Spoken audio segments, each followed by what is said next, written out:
Dusty. Oh, I got my ribs on temporarily with fasteners, so it's all nice and rigid and flush with the humps.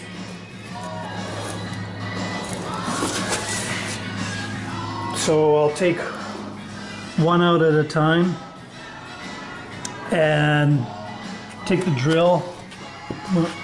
Haven't put this one in yet.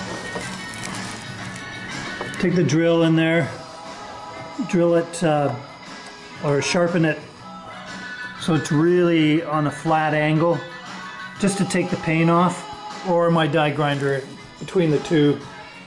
Clean it up like that so it takes a weld. So yeah, I got these little screws. Short little,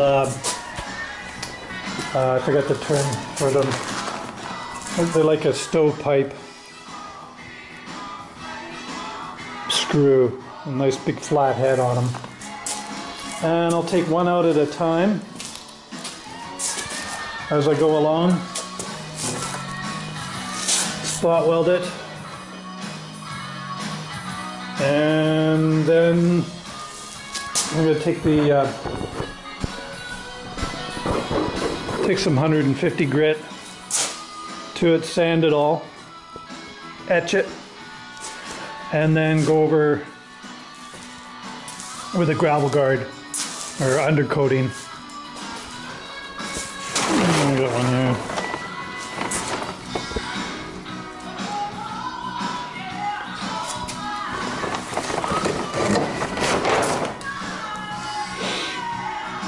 Fair bit of work in that. Man, these things are heavy. By the time you put all the ribs on there, it's just like trying to lift it up.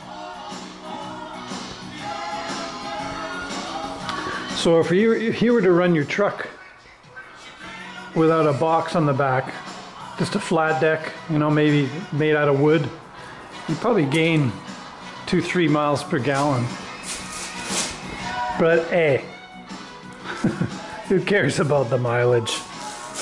Well, I mean, mileage is great, but I'm gonna drive around with a flat deck on the back. That's pretty jippo. Yeah, I think that'll work out good. You can see my stitched in panel there. So when I undercoat that, it'll hide it pretty good, and the any pot marks. There's a few pots around this.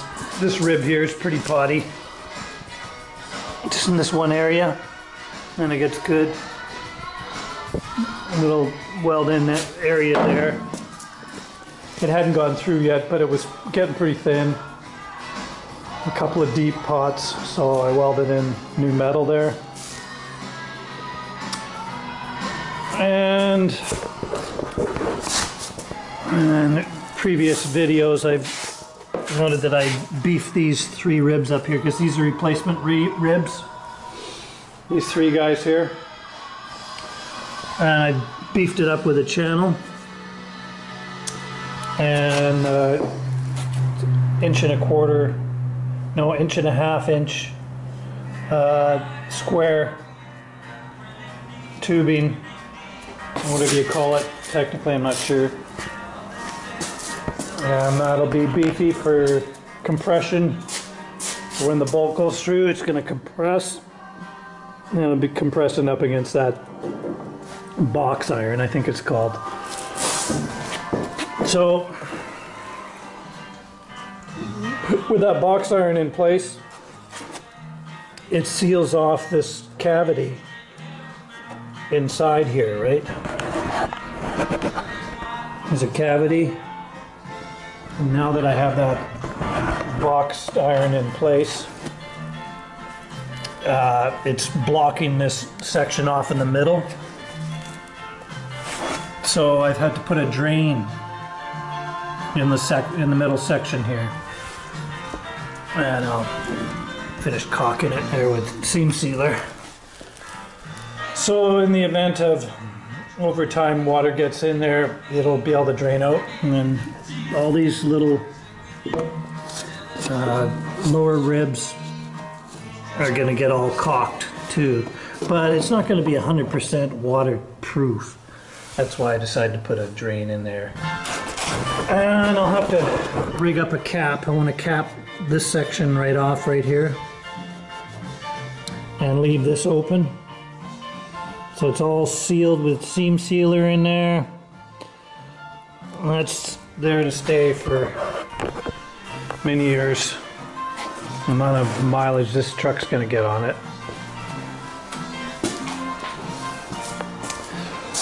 Yeah, so screw out at a time, spot weld to replace.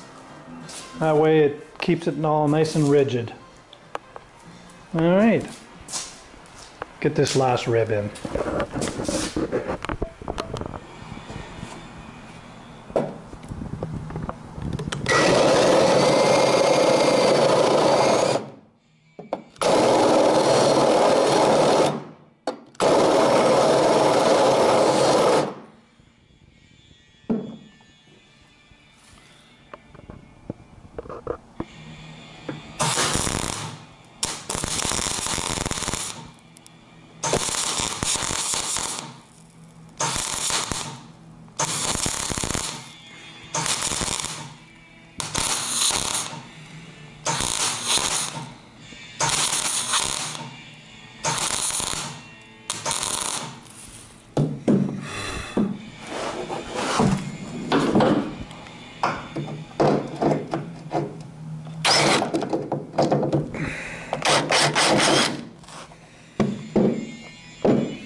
The hole that's punctured through there from the screw is making like a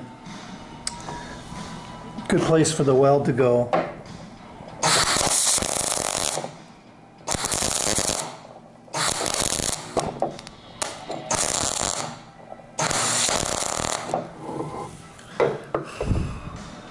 Seems to be working okay. Minimum paint bubbling. More reason to put the undercoating on after it's all said and done. Let's do one more. This is working out good.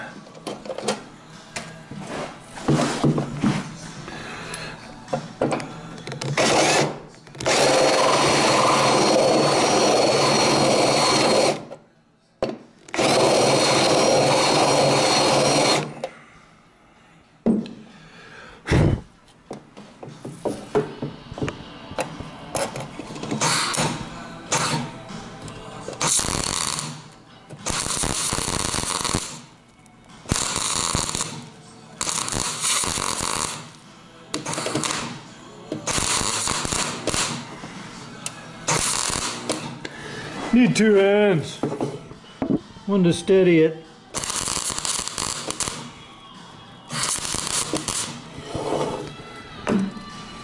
You get the idea. That one's a little humpy.